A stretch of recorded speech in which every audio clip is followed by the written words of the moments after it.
¿Qué tal, queridos amigos?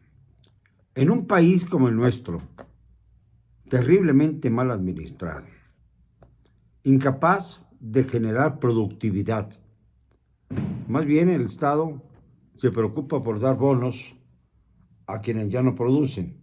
Y esto está bien en algunos casos, no en todos. Porque, por ejemplo, en el caso de los ninis no hay razón alguna para proveerles de dinero que no utilizan para su educación y para su cultura.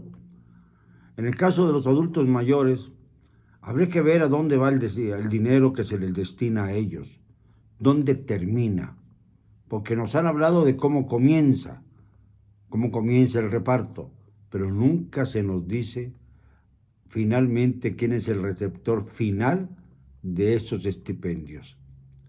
Y esto es lo que nos falta resolver. Y nos faltan resolver muchas otras cosas. Por ejemplo, ahora se empeña el presidente de la República en una reforma electoral sin pies ni cabeza. Pretende, por una parte, desaparecer a los órganos electorales estatales, es decir, centralizar la votación, hacer que todos dependamos de un órgano central, ya sin la autonomía que tendría o que tiene el INE y que en algún momento sirvió de contrapeso a los abusos del poder. El presidente está furioso, entre otras cosas, porque no pudo pasar su ley Bartlett sobre energía, sobre electricidad. Y como no pudo pasar porque resulta que no alcanzó la mayoría calificada en la Cámara de Diputados, entonces se ha ideado una reforma en la que además, y ahí fue donde vino la confusión en la minuta primera, que reducía el número de diputados hasta tener claro que de los 500 diputados que actualmente existen, iban a subsistir 300, que son precisamente el número de distritos electorales por mayoría que existen en el país ahora mismo. Y que también el Senado iba a ser reducido en un tercio, en lugar de ser 4 senadores por entidad, contando 2 senadores plurinominales y 2 por mayoría, de acuerdo a las fórmulas partidistas, iban a ser nada más 3 senadores, es decir, 96. O sea, reducir al legislativo, hacerlo más maniobrable, más manipulable en términos de relación interpoderes, entre los poderes de la Unión, interinstitucional, para decirlo más claro, interinstitucional. Pues resulta que, analizando las cosas, nos damos cuenta, lamentablemente, de que esto fue una falacia, porque de lo que se trata no es de reducir a los representantes plurinominales, que son prácticamente los que compensan de algún modo cuando hay una arrolladora votación a favor del partido que queda en el poder, a los minoritarios, para que exista, como debe ser en cualquier parlamento, un contrapeso real. Si no hay contrapesos reales, no se puede ejercer la democracia. Caemos irremediablemente en la autocracia, en la dictadura. Esto no es que yo lo platique, no es que lo diga yo nada más con el afán de molestar a López Obrador, no, es un hecho. La democracia necesita contrapesos, necesita de la crítica, necesita forzosamente de la oposición, porque de otra manera el juego se vuelve dictatorial, es decir, producto de la voluntad de una sola persona. Ya es ahí donde ya no hay nada más que hacer que obedecer los designios de quien ejerce el mando supremo de la nación. Pues esto es de lo que se trata la reforma electoral. Disminuir, hacer pequeñito al poder legislativo, pero no quitando plurinominales, sino quitando posiciones de mayoría. Es decir, Ya no van a votarse según esta reforma, que no va a pasar, esperemos, como ocurrió con la ley eléctrica, la reforma eléctrica. Se busca que los diputados sean más bien votados en listas, como se hace con los plurinominales. De ahí es donde vino la confusión acerca de si se quitaba los plurinominales. No, se estaba quitando y se está proponiendo quitar a las posiciones de mayoría para convertirlas en plurinominales. Es decir, que dejen de ser los diputados y senadores, fundamentalmente los diputados, que es donde se genera la soberanía popular, es la representación neta de la soberanía popular. Por eso es tan importante el poder legislativo, sobre todo la Cámara de Diputados, en donde los representantes no son representantes del presidente, no son representantes de los partidos políticos, son representantes de la ciudadanía que los ha votado. Y es ahí en donde muchas veces nos equivocamos, porque los diputados más bien sirven a los intereses de sus respectivos partidos y se dejan llevar por las circunstancias. Lamentablemente para todos, se cree muy fácilmente en las falacias y se duda siempre de los análisis políticos que no van de acorde con los intereses políticos de la clase gobernante, sobre todo ahora. Antes era al revés, de Peña para atrás era al revés. Por cierto, se ya instruyó unas pesquisas, unas indagatorias para llevar a la cárcel a Ignacio Valle por un fraude bastante grande, pero no se atreven a señalar a Enrique Peña Nieto como uno de los grandes predadores de nuestra historia. ¿Y por qué? Porque el señor López Obrador, por sus tompiates, por decirlo claramente, el señor López Obrador ha decidido que le tiene mucho respeto al señor Peña porque no dificultó la transición política a favor suyo, a favor de López Obrador, a favor de López IV. Y como Peña Nieto no se interpuso en su camino, entonces le debe el favor. Igual pensaban los panistas respecto a Ernesto Zedillo.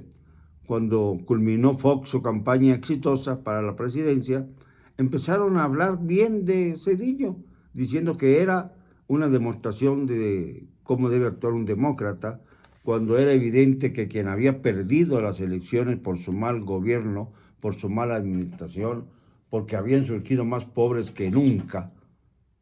Es curioso. Y ahora que está en la OEA, en la ONU, perdón, está funcionando como uno de los grandes asesores para abatir la pobreza en el mundo. No pudo abatir la pobreza en México, pero pretende abatirla en el mundo. Pues bien, se dijo entonces que por haber proveído de los elementos necesarios al presidente Fox, era considerado como un demócrata que había acabado con la hegemonía priista en su momento. Luego empezó Fox a hablar bien de Zedillo cuando en toda su campaña anterior, como para llegar a la presidencia, pues había fustigado los vicios terribles del sistema político mexicano que había acrecentado el neoliberal señor Zedillo, y que éramos más pobres que nunca, y que la política estaba por los suelos, y que las perspectivas de desarrollo para México eran casi nulas, y que además nuestro país entraba en una especie de tobogán que irremediablemente nos iba a llevar a una situación desesperante. Bueno, pues vino Fox con su cogobierno, con Martita, la ambiciosa Martita, y las cosas no se compusieron. ¿Por qué? Porque hubo en el Congreso una mayoría que estaba en contra del presidente Fox. Y entonces él llamó a quitarle el freno al cambio, es decir, le molestaban los diputados opositores porque no podía lograr ninguna iniciativa de ley que viniera de la presidencia y que fuera aprobada por los diputados opositores. Ahí es donde vino el problema de hablar de la ingobernabilidad. Pero no solamente fue eso, sino que Fox definitivamente cedió su espacio, su periodo, se hizo a un lado, se marginó y dejó pasar, como los liberales del siglo XIX, todo cuanto se le vino en gana. Y esto, señores, fue el comienzo del desastre en lo que se llama el presidencialismo mexicano. El presidencialismo mexicano, que siempre creímos que debía ser como el numen de que el presidente mandaba por encima de los otros poderes de la Unión, no fue más que una verdadera trampa, porque nunca, jamás se supuso que el poder fundamental fuera el Ejecutivo. El poder fundamental sigue siendo el Legislativo, que es donde precisamente se concentra la soberanía popular. Por eso es tan importante la Cámara de Diputados, porque es la representante de los mexicanos, de quienes votamos por ellos, no de los partidos, como se ha desviado, desgraciadamente, no del presidente, como se ha enviciado, desgraciadamente, sino de los representantes de nosotros, de la ciudadanía que en conjunto formamos la soberanía popular, por encima de la cual no hay poder alguno, ni el legislativo, ni el ejecutivo, ni el judicial.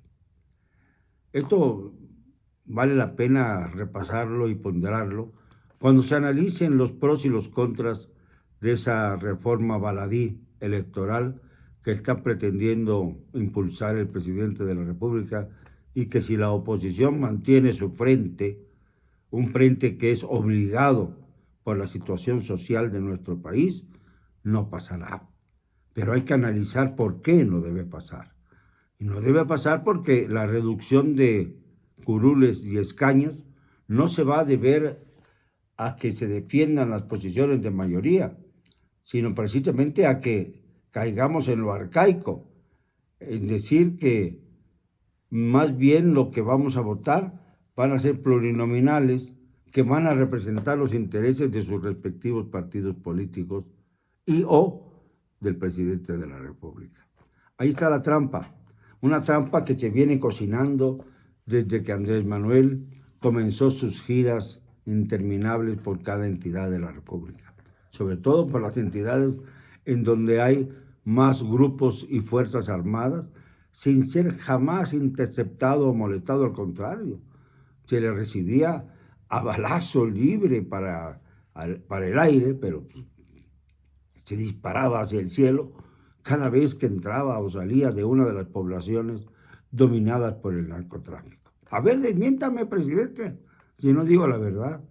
Desmiéntame si no es cierto que hay un triángulo al norte del Estado de México, en donde colindan con Guerrero y Michoacán los territorios, en donde usted es el rey de la creación, porque ahí está asentado uno de los elementos más importantes del narcotráfico. Ahí están asentados los grandes narcos, los grandes carteles que dominan la región y buena parte del país. El tema tabú de la TTT, el narcotráfico. Que nadie lo mencione, que nadie lo oiga.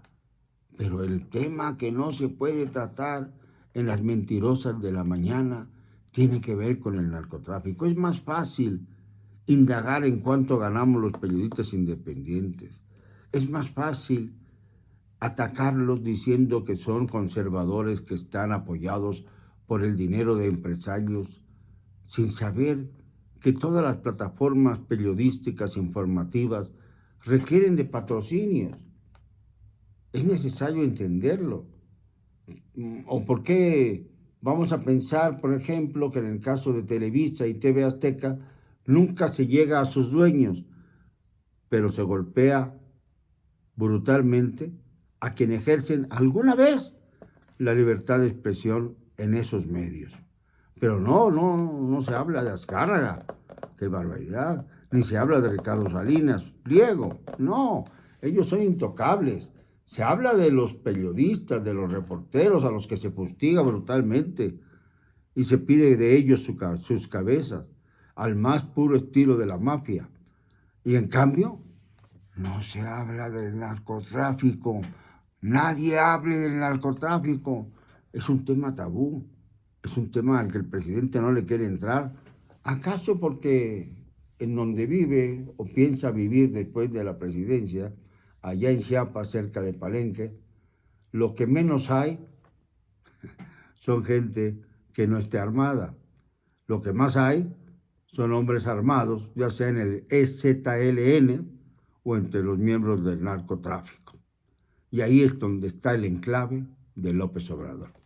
Nada más piénsenlo. Yo ya se los dije y no pienso callarme. Nadie me va a callar y lo digo y siempre, con cero cobardía.